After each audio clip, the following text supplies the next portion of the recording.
आपको पता था कि मेरी गाड़ी में एक दिक्कत चल रही थी ट्रिप और ट्रिप बी की। उसका लेटेस्ट अपडेट सोचा आपको दे दूँ। लेटेस्ट अपडेट ये है कि अभी तक मेरी गाड़ी चल चुकी है 1099। बीच में सर्विस भी मैंने कराई थी और 1100 किलोमीटर चलने के बाद भी मेरा ट्रिप ए और ट्रिप बी अभी जीरो नहीं हुआ है। हालांकि जब उन्होंने उसमें काफ़ी चेंजेस किए थे, पता नहीं क्या ओडोमीटर चेंज किया था, क्या चेंज किया था, उसके बाद से 2 बार ट्रिप ए और ट्रिप बी जीरो हुआ है। लेकिन अभी जब मैंने इसको दोबारा किया तो 1100 किलोमीटर अप्रॉक्सीमेटली चल चुका है, लेकिन ट्रिप ए और ट्रिप बी जीरो नहीं हुआ है। सोचा कि आपको अपडेट दे दूं। अभी मैं इसका और चेक कर रहा हूं क्योंकि 2 बार इसका हो चुका था, फीडबैक मैं दे चुका हूं। तो ये फीडबैक हो गया ट्रिप ए और ट्रिप बी का। इसके अलावा मेरी गाड़ी में मैंने गाड़ी की सर्विस कराई थी फ्रेंड्स, आपको पता होगा। मेरी गाड़ी में एक ऐसे ना, जैसे गाड़ी चलती थी गड्ढों में तो खिंच खिंच की आवाज़ आती थी, जो मैंने कंप्लेन में उनको बताया। और वहाँ पे जो उनके जनरल मैनेजर थे सर्विस के, राहुल राणा जी ने मेरी गाड़ी में बैठा। उससे पहले 3-4 लोग मेरी गाड़ी में सफ़र करते रहे 2-2.5 घंटे। किसी ने कहा कि सस्पेंशन में आवाज़ है, किसी ने कहा शॉकर में आवाज़ है, किसी ने कहा दरवाजों के अलाइनमेंट ख़राब है, पता नहीं क्या क्या बोल के चले गए। लेकिन फाइनली मुझे बड़ा टेंशन हुई, पर मुझे उम्मीद थी डायग्नोज नहीं कर पाएंगे। तो लेकिन राहुल राणा जी मेरी गाड़ी में बैठे और जैसे वो गाड़ी में बैठे उन्होंने समझ गया मैं इस गाड़ी में क्या दिक्कत है, आप सर्विस पे आना, टाइम निकाल के आना, मैं ठीक कर दूंगा। और जब मैं सर्विस पे गया तो मैंने उनको लिखवाया मेरी गाड़ी में दिक्कत है। तो वो जो उन्होंने ट्रीटमेंट इसमें दिया है फ्रेंड्स, बता देता हूँ क्या दिक्कत थी। जो ये गाड़ी में रबड़, दरवाजों में रबड़ यूज़ करते हैं, ये साथ साथ ड्राई होती है।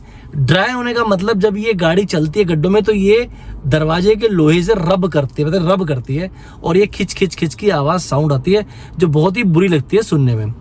तो उन्होंने इस गाड़ी में क्या किया, उस रबड़ को पूरा का पूरा पता नहीं ड्रैक्लीन सा कराया है, उसमें कोई ऑयलिंग सी कराई है, और जिसके कारण मेरी वो प्रॉब्लम सॉल्व हो गई है। तो मैंने आपको ट्रिप ए की बता दी, अभी तक कंटिन्यूस है, जैसे हो जाएगा मैं आपको बता दूंगा। सर्विस की प्रॉब्लम मेरी वो सॉल्व होगी खिचखिच वाली। अब एक बात और बताने वाली है इसमें, जब आप कभी सर्विस कराने आते हैं और ये देखते हैं कि सर्विस तो फ्री है और उसमें मान लो आपको दिखाते हैं 3700 रुपीज़ खर्च होगा, वो 3700 रुपीज़ में सबसे पहले तो जीएसटी इंक्लूड नहीं होता, वो आपको पे करना है जब भी सर्विस कराएंगे। अब ध्यान रखना, आपको जो एस्टिमेट दे रहे हैं उससे ज़्यादा जमा करना है, ठीक है।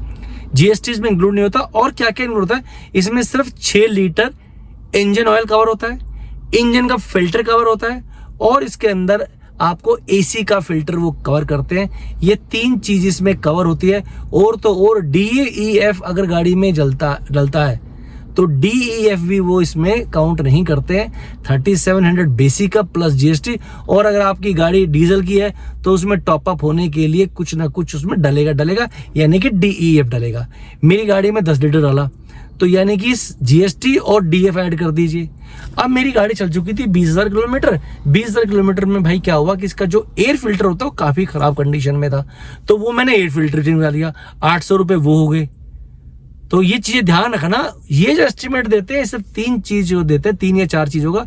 3 चीजें क्या क्या है इसके अंदर, आपको देते हैं ये डीजल इंजन का, डीजल फिल्टर का, और एसी फिल्टर का, और 1-2 रिंग विंग होते हैं, बस ये काउंट करते हैं।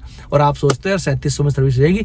मैंने जो सर्विस कराई है मेरी 5700 रुपीज चार्ज हुए, जबकि इसमें सर्विस काउंट नहीं थी। अगली बार जाऊंगा तो सर्विस फ्री खत्म हो चुकी है, तो 3000 के आसपास ये शायद सर्विस भी मेरे से ले लें, तो ये अपने आप बढ़ जाएगा। और इसके अंदर जो ब्रेक पैड है वो मेरे चेंज नहीं हुए हैं, तो ये भी अगली बार चेंज हो सकते हैं।